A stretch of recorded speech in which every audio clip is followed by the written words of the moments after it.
Well, hello everybody. Welcome to Virtual Thursday's Dire Literary Series. And tonight my feature is author Ann Starr. So let me tell you and show you a little bit of Ann via her web page. There it is. So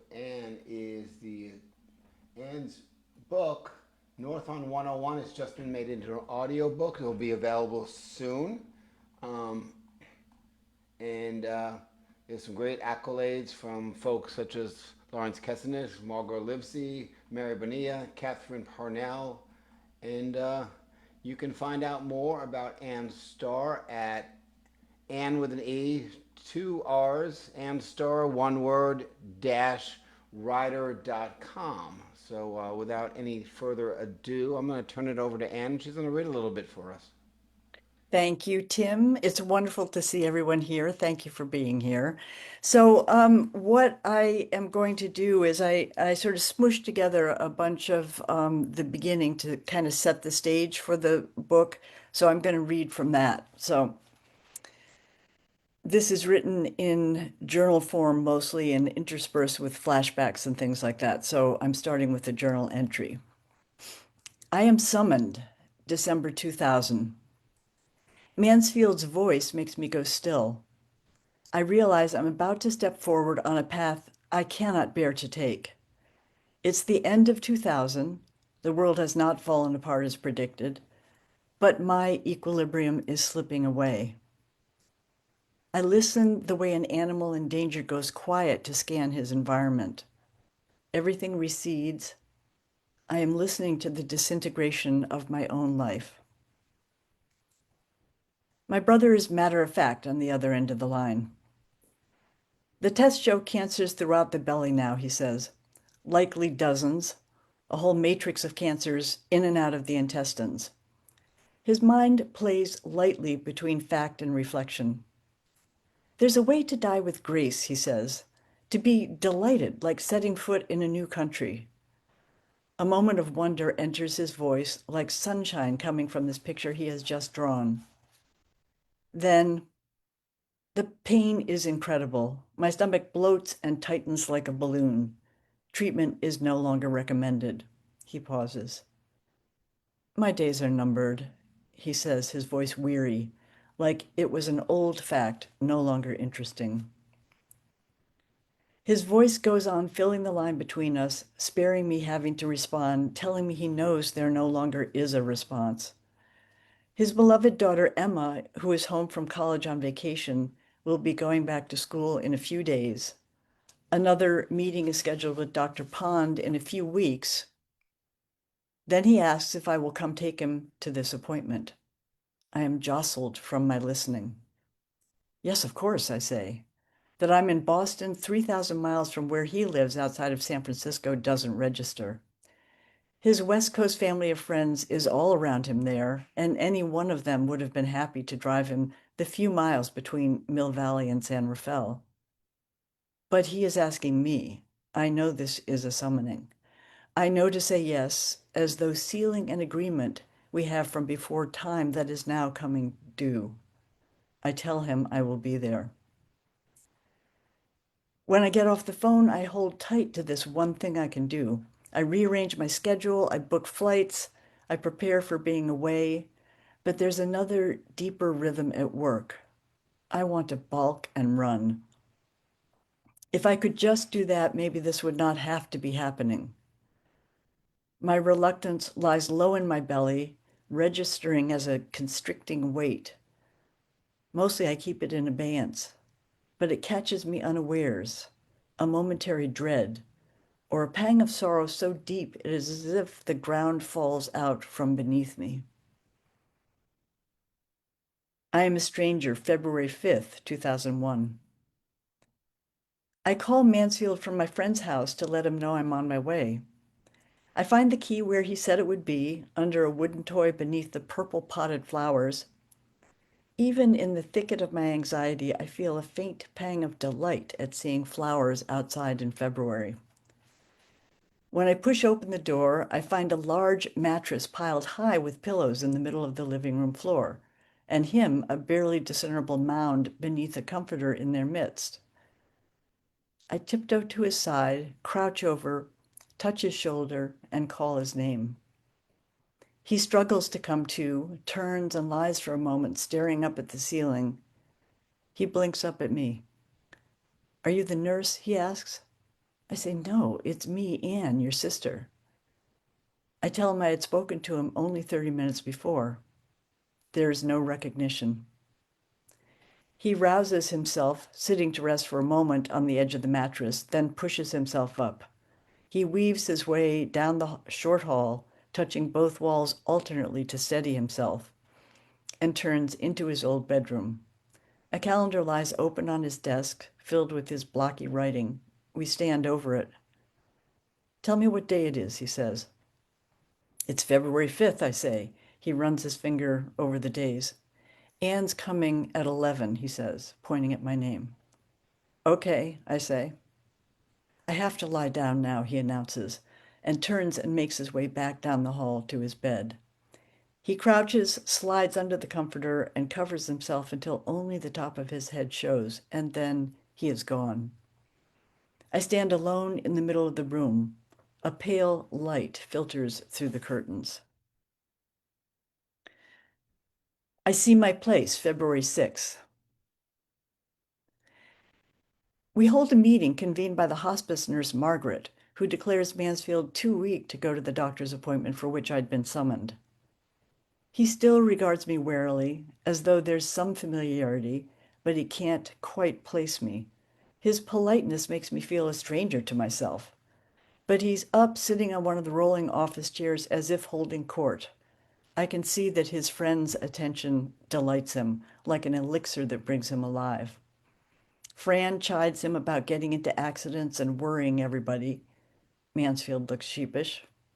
Elise, his partner of many years, describes the difficulty of scheduling a reliable stream of people to look in on him.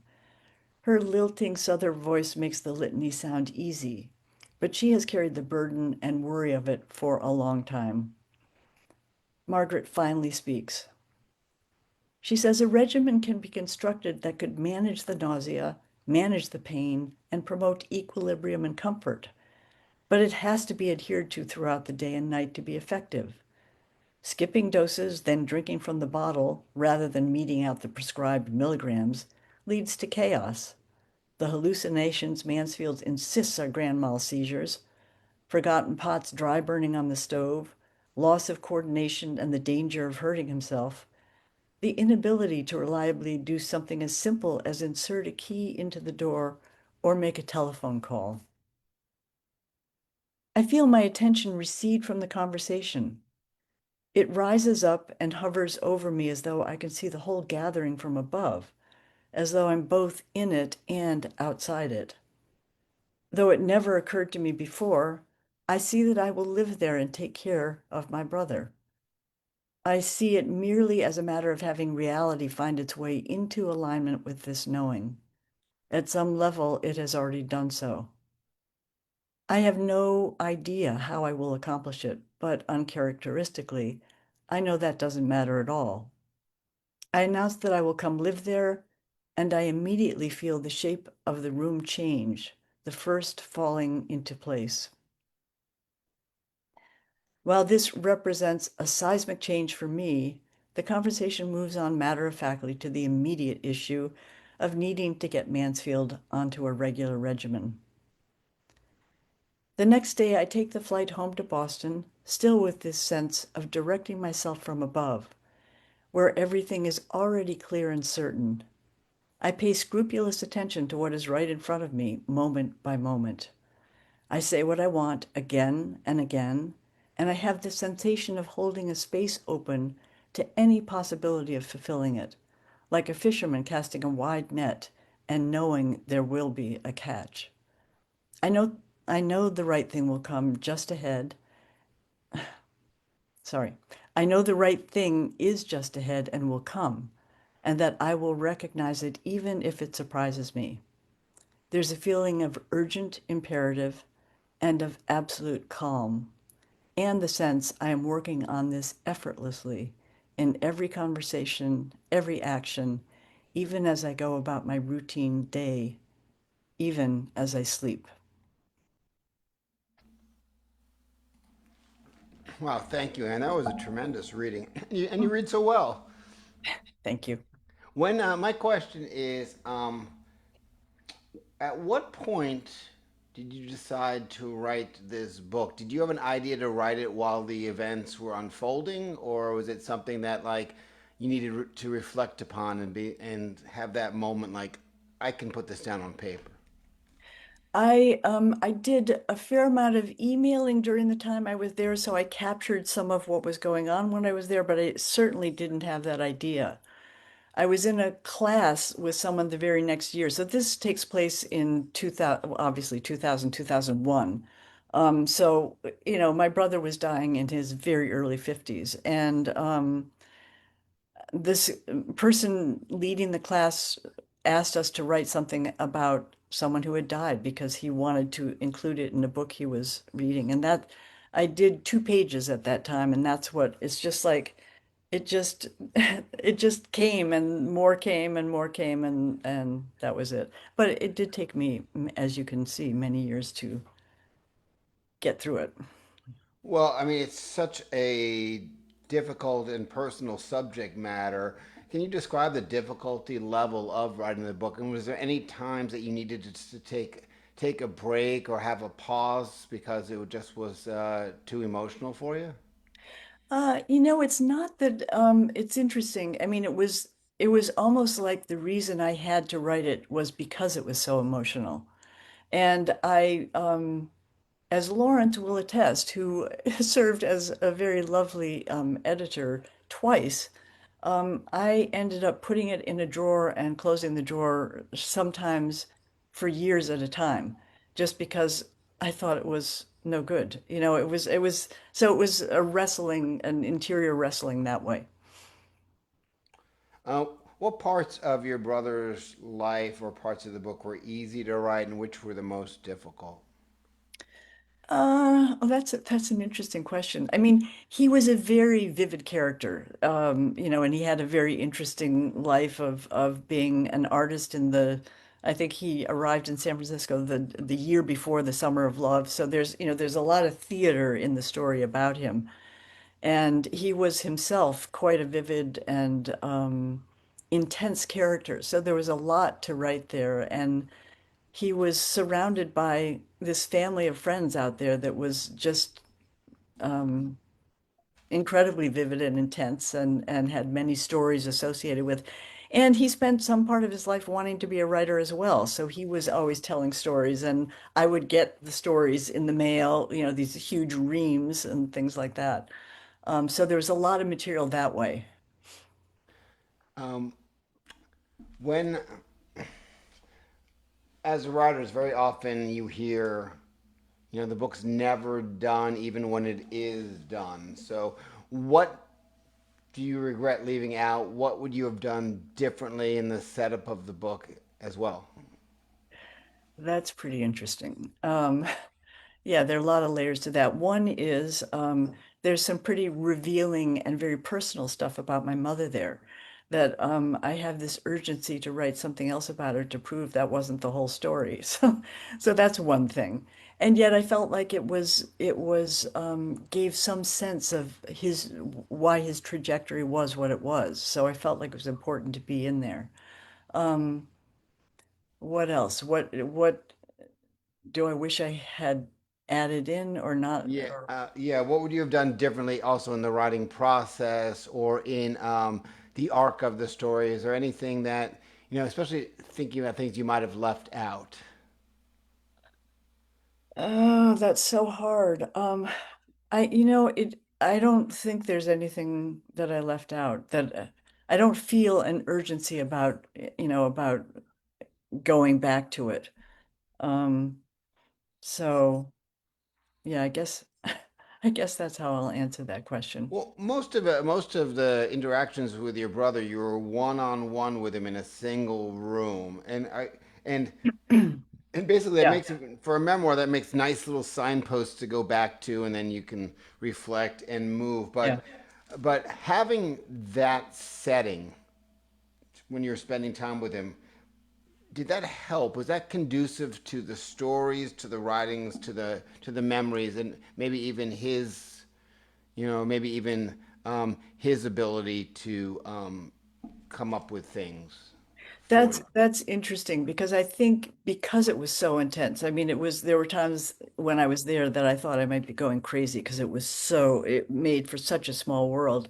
But I think because of that, the memories going back that I drew on and that I brought into the North on 101 became very alive. I mean, they were very vivid in my own memory anyway, but I think the sort of intensity of that isolation made made wanting to bring them in feel like it was critical to the whole story. What feedback have you received from other family members on this?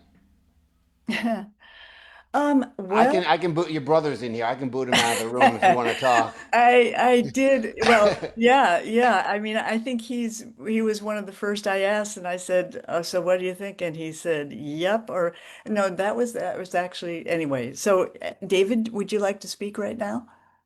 Sure. I mean, I think I have to say that it was initially difficult for me to read Mm, because it was so intense. yeah. And I know that room that Anne was in, and it was not a big space. And Mhm. I can't imagine going through everything that Anne went through with him in that sort of it's like a boiler pot. Um, and my hat is off to her for just having the fortitude to do what she did, let alone to write about it. Uh, Mm. but I thought it was a remarkable piece. There were a couple of comments and a few corrections that were, at least from my perspective, minor, that she made to it as having read it. But there's certainly nothing that detracted or really changed the central direction of what she wrote at all. All right. Well, thanks, David. And so, not not to put David on the spot, so I'll ask Anne this question: was there anyone that was close to you and your brother that would have said, you really should? You don't even have to mention what it was, but Yeah. you really shouldn't have included this. Yeah, I think they're probably probably. And there were some people who definitely wanted their names changed. And just just for privacy in general. I don't think it was anything about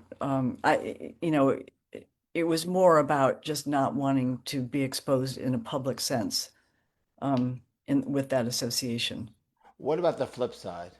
What in the book did people that knew you both react to and say, "I'm so glad you put that in the book"? Well, I think some of what a rich and in some ways there's a word that Lawrence uses, and I can't remember what it is right now, but I mean he was a character who was frustrating and you adored him, I adored him, and he was difficult and he was set in some of his ways, and so I mean he was a beloved and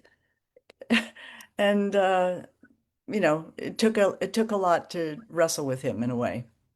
What would his spirit or his soul right now say about the book? That is a tough one. That is a tough one. I'm not sure. I think that I don't know because he wanted to be an author and he never got published. So, Well, you've read his scrolls. How good of an author was he? oh, he had a great sort of great storytelling instinct and he had a lot to talk about and he also did some more personal things that were more like memoirs that were beautiful.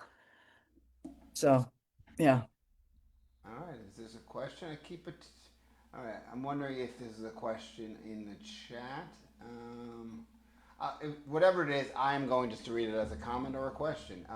Nathan says this story nicely fits a lot of gaps in family lore I've heard over the years. I'm a nephew of Anne. All right, he's answering the question. Awesome. The contrast of the setting, his dying in his place in Mill Valley, to these vignettes about his and all of your lives was so compelling to me. I keep returning to this image of Mansfield as larger than life, as he's always been in my mind, having met him only once in person, as told through these vignettes, alongside the images of debilitation and disappearing that you describe in great detail, right in front of your face or our face as the reader. It made for a really rich read for the head and the heart. Yes, would you like to respond to that? Oh my God. Nathan, you better Hi. be writing. My goodness. I Uh, probably we're- should more for myself. You did what? I should more for myself instead of just my job, but Oh, yeah. there you are. Oh, yes, you should. You should. You should. That's beautiful. Thank you so much. Yeah. Yeah. And Anne Marie. Hi. Hi, hi, hi. Great to see you guys. It's You great to too. see members of your family Yeah. here in this thing, and that's the beauty sometimes of Zoom. That you know, being from Massachusetts, you can't always get everyone together that Yeah. you wish, and that's why it's so important. So Anna, just in closing, are you working on anything now? I am. I have an idea about a collection of things that are a different form entirely, but it's pretty compelling to me. So I'm trying to get other things done so I can put more time and energy into it. Alrighty, and again, back to Anne's website, there is her bio. So if you're interested in going to amstar-writer.com, it's all there, and you can find out a lot about the book.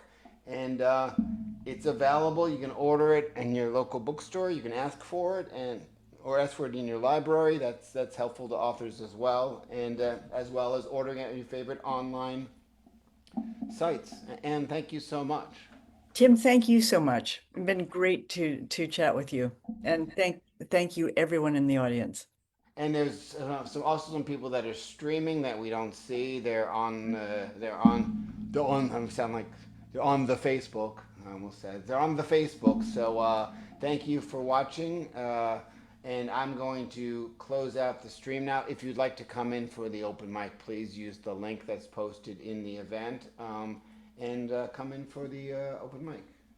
So that's not this link.